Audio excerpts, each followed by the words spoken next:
abageze kurumva uzomukunda abapinye numvaga nabo umusani cyangwa imikezi ubusani numva ko bidakunze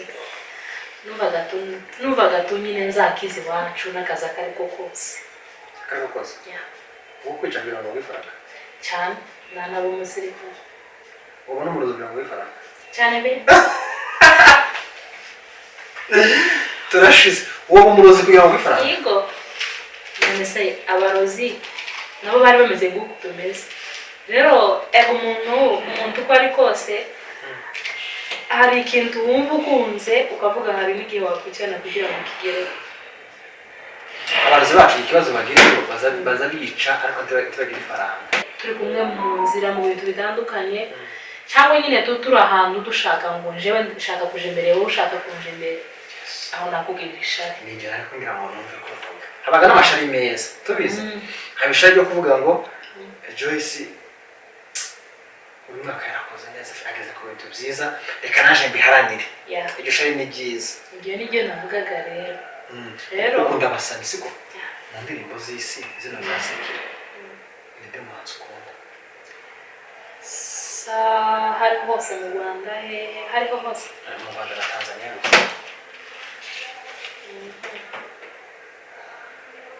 na The Ben ukunda The Ben ukunda iki okay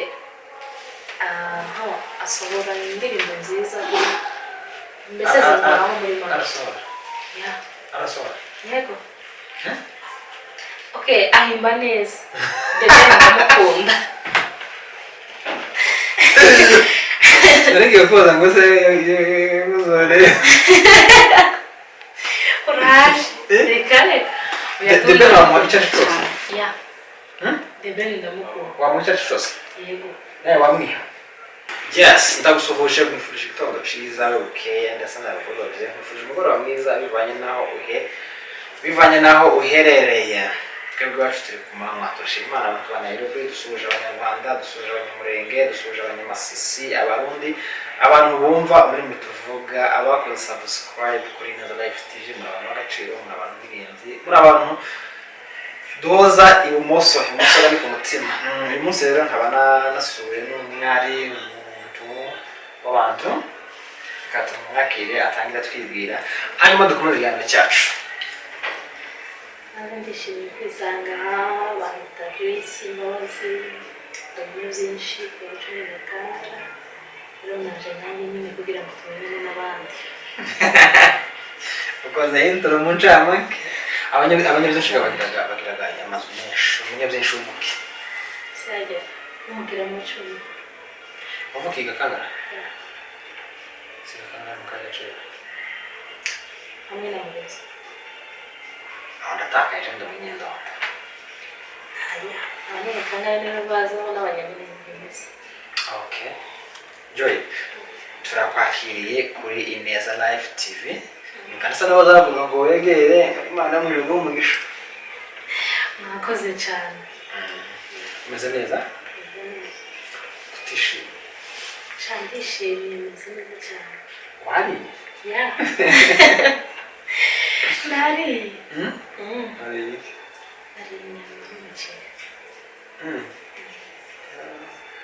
Rozeka kana nakabaza tubaza ukamusanga abana babegeranyije abana nka 6 cyangwa 10 bakavuga ngo buri wese agatubye uzari abantu bose akamubishira gusa hantu inyama gusa ahubwo ibijimbo ndahubwo ibijimbo sinabesha muzitese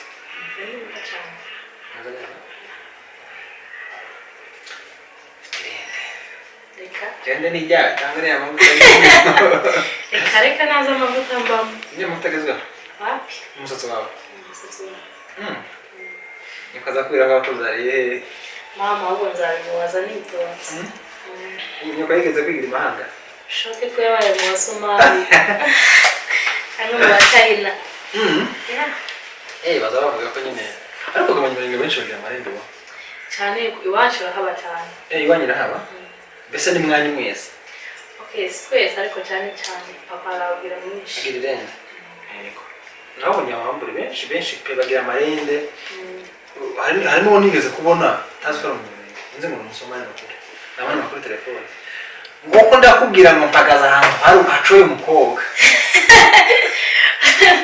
abakuru benshi barawubwira nyine mu nzu si bose ariko cyane cyane barawubwira n'akazara papa akunze no kugira n'imbi cyane mwacyo abantu b'amarenda kenshi bakunda kubwira imvi tubona imvi mfite jiga uzabambwira nizo gusaza niba nshaje mubimbwire nyine muri commentaire none zifite uko nzibonye wa nyine abantu bafite irinda benshi wari ngabona umuntu w'injwi ugira imvi wapi wapi cyo noneho ga hani wacu tuganira ntabwo tuvuga ku muntu keretse wenyine uvuze ngo mfite uwo nkene kuvuga kunda cyangwa nkumbuye ariko ntabwo tuvuga umuntu twaba dufata umuntu ngo tuke tumuharike oya twigana nyine amakuru yacu hano kuri Neza Live TV turavuga amakuru yiwe cyangwa akavuga inkuru yiwe ariko atavuze ku nkuru y'undi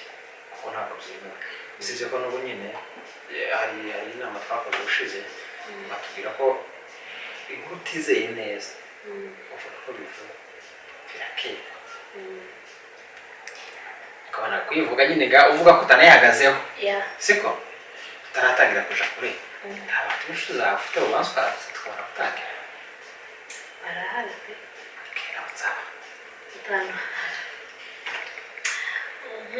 uwa mbere ni papa na mama ndabakunda cyane birenze uko nabivuga mu buryo ugeze mu mutima waje wasanga igice kinini barakitwara na mama na kabro kitabe none ndagakunda cyane pe ni inshuti zanjye zimuzira kugira ngo n'ubu barakumva bari no kumvira n'abashuti banjye birenze gusa n'abanyakenya si wasalimie basi sikia wacha kuwasalimia na lugha ya kweli cheki huyu anasalimia wa Kenya alafu anaongea lugha yao nataka kusalimia so wasalimia tu wakisikia na Kiswahili kusalimia wa Kenya hivi niko na mabeshte fulani wa madem mama mboy na usidanganye si danganya ni madem ndio nani anaitwa Naomi mwingine anaitwa Chira uko Naomi Naomi mubi wacu anaitwa Naomi na mwingine Chira ukiwacu sinzi ngo mwita Chira no mukari Yesu nafanya tubi Reka tubaramutse oya barabizi baranabibona ndabasobanurira musaza wanjye nkurikira sport muri make abone batanu muri make bari kuvuga ngo umuntu wa mbere ndamutsa ndaramutsa mwacu kuko gabaramukije abantu mwanyu bane oya uko bose nabakubiranijemo hamwe abone bakizigenza nibo nshatse mbese ariko bose nabakubiye hamwe mwacu jewe mu majambo makeya ndaramutsa umuryango w'abongera n'abakomoka mu bongera ndabaramukije jewe naramukije mwacu navuze abo bane bakubiranyijemo umwacu mbese muri make mwanabona abandi n'abashuti banjye n'undi mu best mwana mu best wanjye niba ari mu best niba ari namwitiki nani mu Kenya ni rafiki yako ni boy wako azi okay twende ni sawa anaitwa chama sina wagoyi anaitwa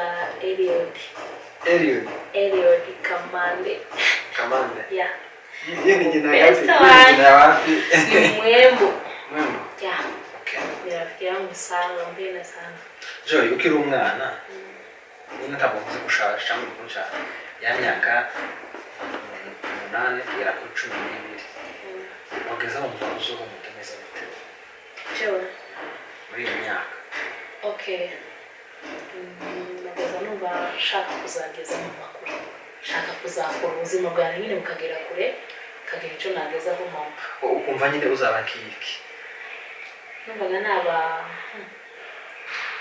umuhanzi kandi mbize ndirimbo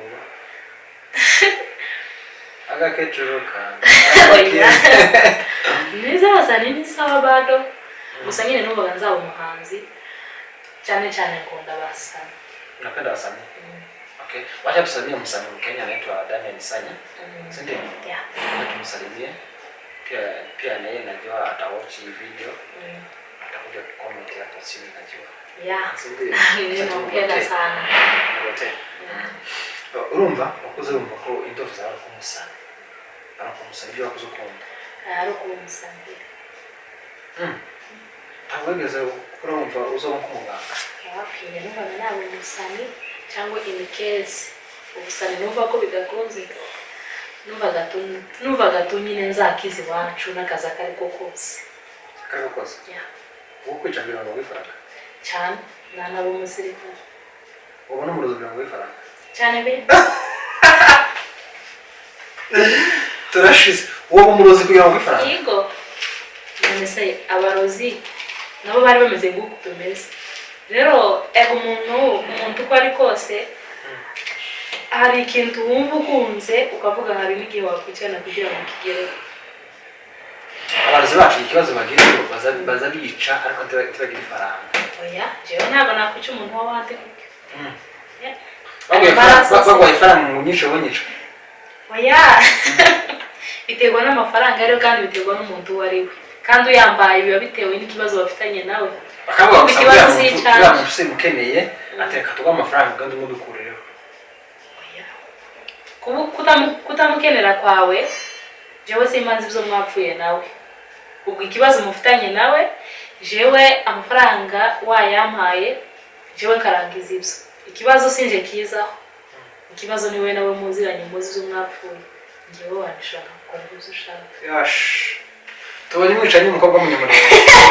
Abantu mukeneye gutanga icyo kiraka muze bagishe. None se impamvu mbikubwiye nuko nje nifu. Urabona? Muki wacu ari inyuma cyane. Ariko njewe ndamutse mba umusoda nko muri bino bihugu byo hanze. Nabo musirikare kandi abasirikare baricana. Kandi ubwicanye tuvuze ngo nuburozi. Oya. No, abasirikare ntikura ntago ari kwicana. Ni kwigwanaho. Nase nimba muteye igihugu canyu umusikara waguruka akakurwanya gusubizayo. Erega naje kugira ngo nice umuntu mumpana nigwana mbazi ngo nambona mbere aranice. Ya naje mubonye mbere ngomba nica rero. Wiga tuca muri Sunday school? Ya. Bagaza bigisha kutamwebwe. Kaza ngo timukibe timukice mukifuza. Ya. Mwe bagaza bigisha gute? Ibyo nyine. Aya, ibyo ni byacu. Mwigaga bigisha. Natwe batwigisha kwiba n'icyaha, gutukana n'icyaha, kuroga n'icyaha, kwicana n'icyaha. Ariko erega n'abarozi baroga umuntu bitewe n'ico bishari gusa n'abarozi n'abatindi bakene mu mutima. N'abatindi. Okay, tiwakwica umuntu kubera ishari. Icyo ni icyaha. Jewe ubuze ngo uranica aba hari ikintu mbese nge nawe dupfa. Kandi urishwa neza uzi ngo nanje nakikwicira. Ya. Ariko kwica gusa umuntu gusa ngo nisharire kare ntago ari sawa. Ibyagezeho nawe wabishaka ukabigeraho bikarangira mubaye neza. Muri wowe ubwishari meze gute muri wowe? Ishari. Shana ngirira umuntu pe. Tasharugira muri wowe. Keretse umuntu okay. Keretse turi kumwe mu gikorwa cyangwa se turi kumwe mu nzira mu bintu bitandukanye cyangwa nyine turi ahantu dushaka ngo jewe ndashaka kuje imbere wowe ushaka kuje imbere aho nakubwira ishari. Ninjye ariko ngira ngo numve ko tuvuga. Habaga n'amashari meza. Tubizi. Habishari byo kuvuga ngo Joyce umwaka yarakoze neza ageze ku bintu byiza reka naje mbiharanire. Iryo shari ni byiza. Ngiye nijye navugaga rero. Rero ukunda basani siko. Mu ndirimbo z'isi zino zasekera. Ni byo muhanzi ukunda. Hari hose mu Rwanda hariho hose. Mu Rwanda na Tanzania.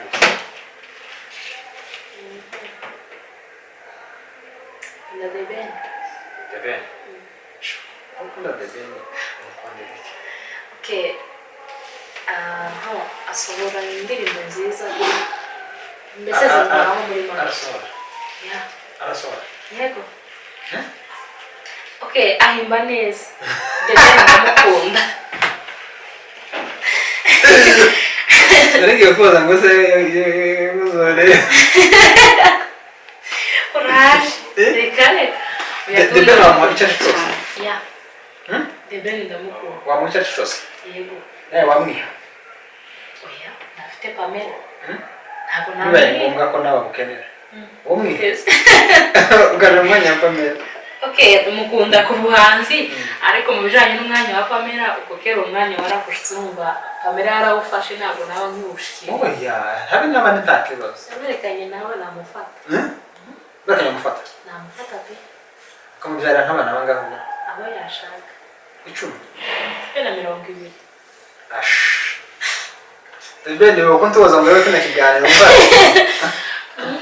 umwana w'umunyamurengekazi yasaze imbazo bya The Ben cyane ndamukunda pe ndamukunda The Ben waryamana n'umuntu mutarabana oya ntabwo byashoboka ntabwo byashoboka ya iyo ukunda ugendera kuki niyo nkunda aha okay nagendera ku myitwarire uko mfata uko mvugisha n'ibikorwa nyine nereka niho nagukunda ushobora kukuza amagambo avuga nayo umuntu uciye ubwenge ndi mukuru rega ufite imyaka ingahe okay imyaka 20 niwe mukobwa wa mbere mbonye uvuga imyaka kubera abandi baza bavuga ngo imyaka ni imibare ngo tuyibure imyaka gasice guhisha wahisha ibindi ariko imyaka yawe wahisha imyaka ufite 22 ubu kwa kabiri dutegereje mfite na anniversaire meze 20 ufite anniversaire kuri zingahe ariko icumi kwa kabiri ya dutumika ukunda bibabwiye tumira abantu neza shanda batumiye pe muzaze za biri Gidurayi ubwo nje namwe rero uwo munsi Gidurayi yewe Gidurayi 45 iyo press y'abakora baje nase aba bakora Gezose ni press y'abakora si wote wewe unakaye press gani yenye si y'abakora okay nakaa 44 44 kwa at least okay tutakoja uzabuza kufanya mitatu ya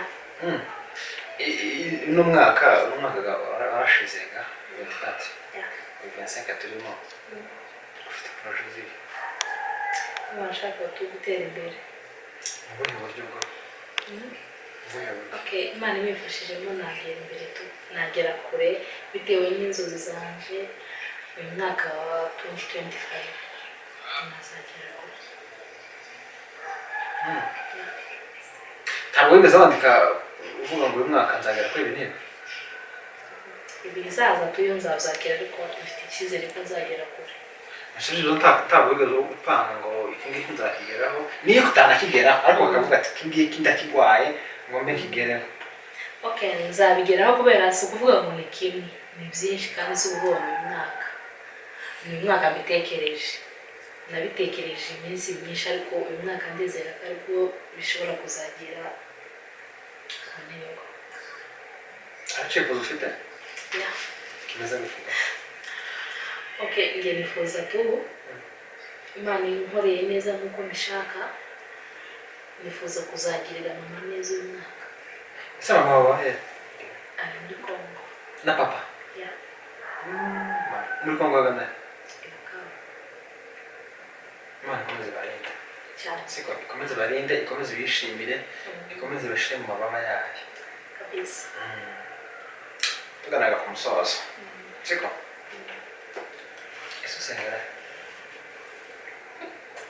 sengera muri release Derizi nusengera tashingana kuri kanisa pishana umukristo inyuma umukristo ni mariko nyine ariko nzanaje muri kesha ya umukristo inyuma ariko nkasenga tu okay ya rero gusenga okay release nisengera n'ubwa ke gashoboka bitewe n'impamvu zanjye n'ababizi ariko ndasenga okay niyo ndi mu nzu ndasenga n'ibintu ndashaka ko ifatira mikrofone siko ugenera abahungu message ivuga ngo abahungu uri nabona ko basigaye bikondera kabisa siko umuhungu utereta umukobwa batamuri ku mutima ashaka afise kugenera message ko turagenda gatugana ku musozo.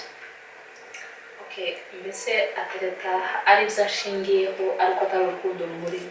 Yes. Shika microphone ugene ka message ku munota kumwe kandi ugatsindagira. Urabona aba abatereta bari hanze cyane cyane abahungu bari muri Kenya n'abari mu Rwanda nibo navuga kubera nibo mbona cyane. Utereta uri hanze yese ushaka amafaranga ariko utereta ntabwo umushaka. Anytime y'amafaranga ashobora kuzashira cyangwa se hakaba n'iyindi mpinduka iyo yose hakaba impinduka iyo ariyo yose nyine bitamuvuyeho, hakaba impinduka iza kugira ngo y'amafaranga ashire. Rero amafaranga ashize utari waramukunze bikuvuyeho gutandukana n'ibintu byoroshye cyane kandi bitandukanye. Tuvuga ushobora kuba mwaranakoze n'ubwo mufitanye abana babiri, erega muri Amerika ntabwo ari mu ijoro. Muri Amerika ni hano muri Kenya turi hano ubuzima isaha n'isaha bushobora guhinduka natwe ugasanga hari ukundi kuntu bigenze. Ariko kuvuga ngo uterese uri hanze ushingiye ku mafaranga, urukundo nirwo rwa mbere. Amafaranga arashira ku rukundo ntabwo rushira kandi urukundo ntabwo rubura. Rero amafaranga azashira haze indi myitwarire itari myiza kubera ko amafaranga ariyo washakaga. Rero wakunda umuntu bijanye n'uko ameze n'uko ateye n'uko yifashe, mukunda umutima kandi ibyo afite. Rero niho mwazagera kure bidashingiye ku mafaranga. Icyo nicyo nabwira abahungu n'abari muri Kenya n'abamwumva n'abataramwumva bose nzi ko ibi babikurikirana byinshi cyane. Iyi mezane ndayigeza ku bahungu benshi tuziranye n'abakende, ariko icyo nabifuriza no kwashaka umukobwa udashingiye ku cyo afite. Mushake ku rukundo kubera ko urukundo ntirushira, tirunavugwa, ntawe uzaja mu ruguri, ariko amafaranga uzayabona udashingiye ku rukundo. Muri Amerika ni sawa, ni mwisi nane uzahagera nawe uzahagera. Rero washaka uwo mukiri hasi nawe mukazashaka ubuzima buri hejuru, cyangwa mugashaka nyine umuntu muri kuri level imwe. Abahungu basigaye bari gushaka agashaka umukobwa w'imyaka 40, 38, ari umuhungu ufite imyaka 22 cyangwa se na 25. Urumva aho ngaho n'ibintu bigaragara n'ifaranga bashaka. Aba yicara akavuga ngo ndamushaka mwihanganira imyaka 10 azapfe zashaka undi azoze dusangire bino turimo, si byose. Ariko tukigera ushaka umuntu uvuga ngo uramupangira imyaka yo gupfa, hari nubwo atopfa akaba bamufambira kubera ko ari inyungu wamushatseho. Shaka uwo mungana muresha muri kuri level mmese mutangirire hasi nawe nibwo muza mugera hejuru. Ariko apana gushaka umukobwa w'afite imyaka 30 mutangire kumukarikira imyaka yo gupfa, none amujana kubitara mubwire ngo ntakazamo isukari nyinshi, nuteka icyayi wamushiramo ikiro cy'isukari kugira ngo ya minsi wamuharuriye igume yigira imbere nyine. Narangiza gupfa wishure ya minsi watesetse muri kumwe nawe, cyangwa se urukundo pe. Izo ni inyungu nk'abandi bose tutavuze. Abahungu benshi nibyo bintu barimo, usiga mushaka gushaka ifaranga none ubu nta rukundo rukihaba. Inama y'umunsi shareka dusoza sibyo. Ndagushimiye ko wabanye natwe, ndagushimiye ko watwitabye. Imana igumugisha sawa, kandi n'ikindi gihe tugena tuzakubona turishite yacu. Bakunze bari Neza Live TV, turabifuriza amahoro mu mutima, amafaranga mu ikofi, mukomeze mbana natwe, mukomeze mudushigikire. Nari kumwe n'umukobwa mwiza ufite iyerekwa, kazi arakenewe yaratambuza. Turabashimiye, mukomeze mbana natwe, ibiganiro byacu nakagaruka. Ciao ciao, bye bye.